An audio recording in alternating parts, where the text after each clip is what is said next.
It's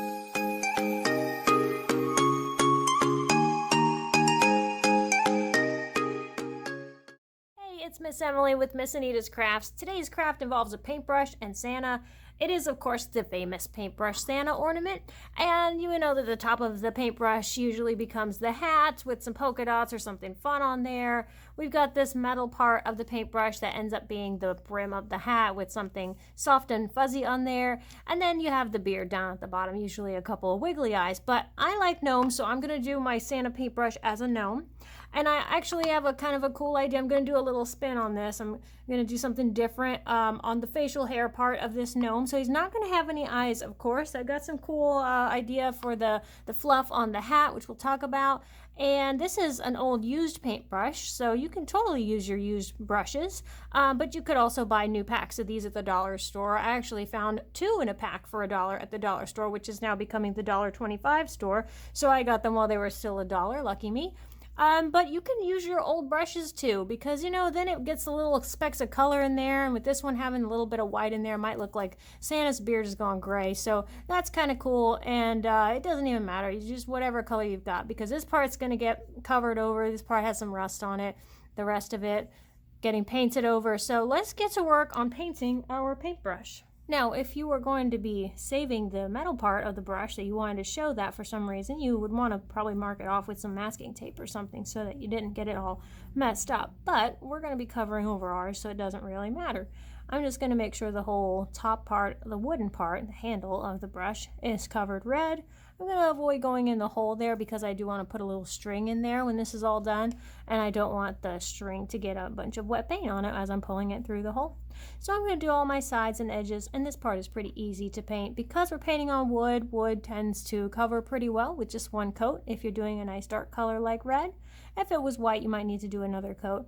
And I think polka dots and stuff like that make this really cute, but I don't think I'm going to do any polka dots on this one. Just leave it a classic plain red hat. This will be the back, so I'll paint over those words, but it won't really matter if you can see them later on. I had to blow it dry. Now here comes the fun part. Usually there are eyes somewhere, and then maybe a little nose, which of course we're going to use a little wooden bead, one of these for the nose, maybe something like that to go right there. But I wanted to give this guy a mustache, so I have my little snippers here. And I'm going to sort of, on the other side, that's the side I want to show, I'm going to sort of hollow out a little area right about here where I want the nose to be. Anyways, it'll help the nose stick better because right now the nose will just kind of be sitting there on not much surface area if I glue it like that. So, it has potential to roll or come off. So we're going to sort of dig out some of these bristles and we're going to save them and we'll use some of them for a mustache look. So let me just go in here and just start chopping away at a few of these little prickly bristles. They kind of fly when you cut them, but we're going to save as many as we can, gather them up later, and we're going to use them for the mustache. You don't want to go too far that you can see the back layer and a hole right there, but we're just going to kind of dig some of these out. Now we've got our little pile of loose bristles from the paintbrush that we cut loose, and we're going to sort of start to stack them as well as we can. Alright, so we can gather them up in a little bunch later on, and they're kind of close together and easy to do that with. We're going to need a little help from the glue gun, so we're just going to pile some glue right there where the nose is going. We're not putting the nose on yet. I have a little bunch of bristles that I gathered up, and I'm going to stick them straight out that way. Alright, put a little more glue right on top.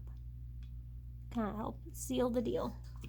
Alright, once this gets cool enough, if you want to blow on it or just give it a few seconds, you can kind of tap on it to get the rest of those kind of stuck down, but you definitely want to give it a few seconds before you do that because you'll burn yourself right now if you try to do that. Okay, I've now got the other side in a nice little bundle, and right on the opposite side of our one mustache, we're going to have this one right over here. Just kind of get all those ends, just kind of dip them all in the glue so they all sort of seal on there together. Maybe put a little bit on top if you need to.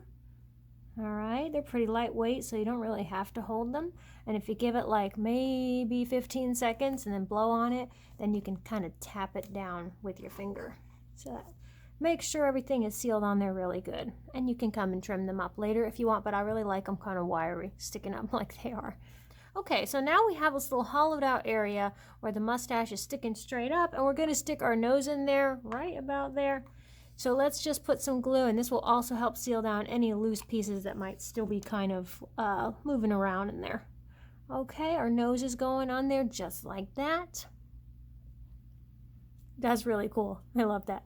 And we haven't even finished because we still have to put the fluff on his hat, which we are about to do. There we go. I just want his nose in line with the mustache. And I think that really adds a nice little touch there, something different, because we're so used to seeing the same old paintbrush Santas all the time, but this is just so fun. All right, now that that's on there really good, we'll talk about the fluff. So I've seen people use different things. I've seen people use felt.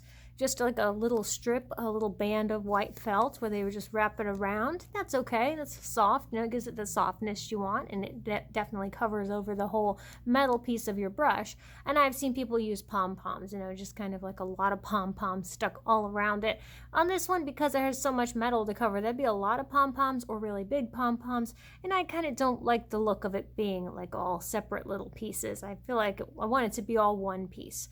They do make another little kind of in the whole craft section of the store, you'll find these sheets of looks like fake fur, and you might find those in white sometimes, and that's something you could use, but that gets a little pricey. And also when you go to cut it, loose pieces fall off everywhere, and so you're picking up little pieces of fake fur for a long time. So I'm going to be using a cotton ball, and cotton balls, if you kind of like try to separate them from the center and just pull gently without like pulling it all apart and breaking it into pieces.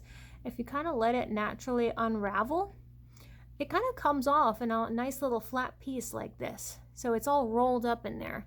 That's how cotton balls are put together. So here we go. I just kind of unraveled the whole thing, and by reaching in the center and pulling out.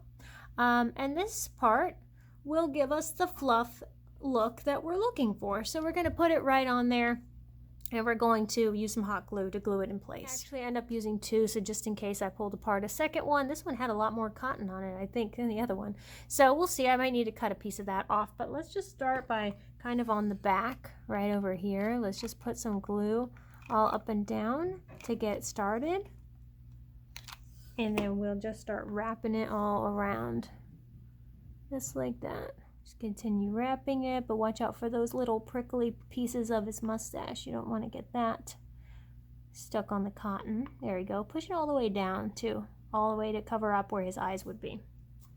Okay, let's do on the back. A little bit here. And then we're going to need to get our scissors so we can trim that extra little bit off. All right, snip that off.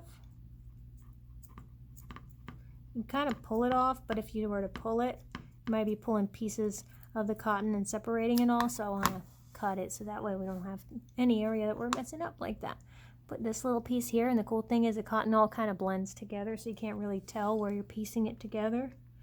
I'm just going to wrap the glue going all the way around. And then you got this little piece right here, and just a little bit on the back. Maybe we'll just pull a little piece right here, and we'll do that little section on the back. Because we want the whole thing to be covered up. If you feel like any area is a little loose and needs a little more glue, don't be shy about using some more glue where you need to, because you don't want this stuff to come off, especially if, you know, plan on using it year after year or giving it as a gift. You kind of want your gifts to be put together well, so people don't have to repair it when things fall off. There we go. Last little bit.